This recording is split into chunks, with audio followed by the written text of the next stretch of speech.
I remember seeing this TV show one time, which was one of these hidden camera shows, and the premise was that they would stage these situations that called for everyday people to get involved or to intervene in some dramatic situation. So one example was they had a group of teenagers harassing a homeless person in really obnoxious ways, and in another there was a blind person, or supposedly blind person, who asks for someone to lend him a hand in counting his money and making sure that he gives the right amount while he's making a purchase. And instead of helping him, this lady takes advantage of him and says that he has less money than he actually does, and then she pockets the extra. Now, I'm not a big fan of shows like this because they pander to stereotypes to an almost satirical degree. But it did get me thinking about how we see ourselves in light of our conflicting emotions, which lead to our subsequent decisions.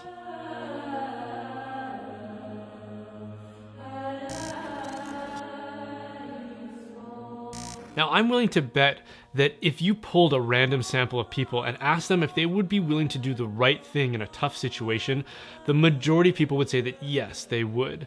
But if that was put to the test, I expect that that percentage would drop dramatically. Because we all have a desire to do the right thing, or at least to be known as someone who does the right thing.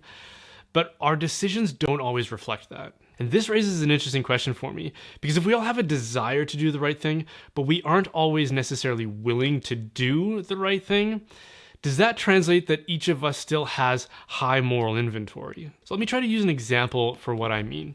Imagine you're driving down a lonely road at night and you approach a car that is pulled over to the side with their hazards on and someone standing outside trying to flag motorists down. Now you immediately perceive within yourself a desire to want to help them and to be a good neighbor.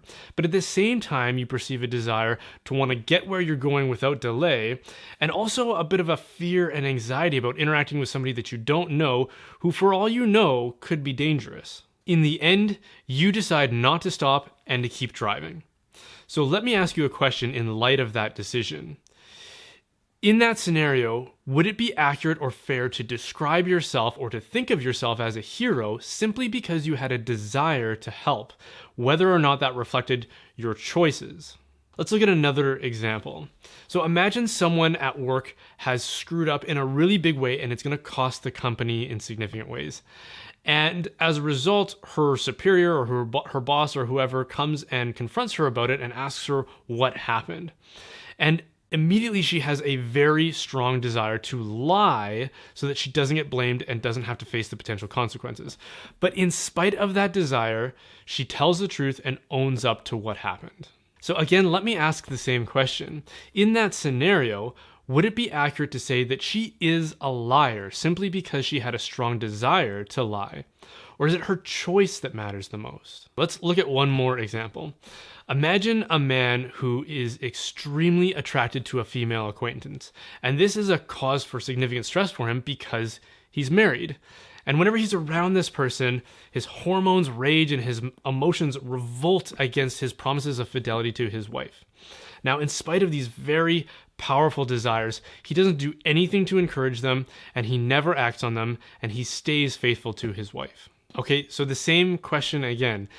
Is it fair to characterize this man as an adulterer simply because of these desires, even though they don't reflect his choices? Are his, and by extension our identities, defined by our desires or by our choices? Because there are a litany of qualities that could be used to characterize each of us that are beyond our control. They could be things like our gender, our emotions, our skin color, our fears, our preferences, our sexual desires.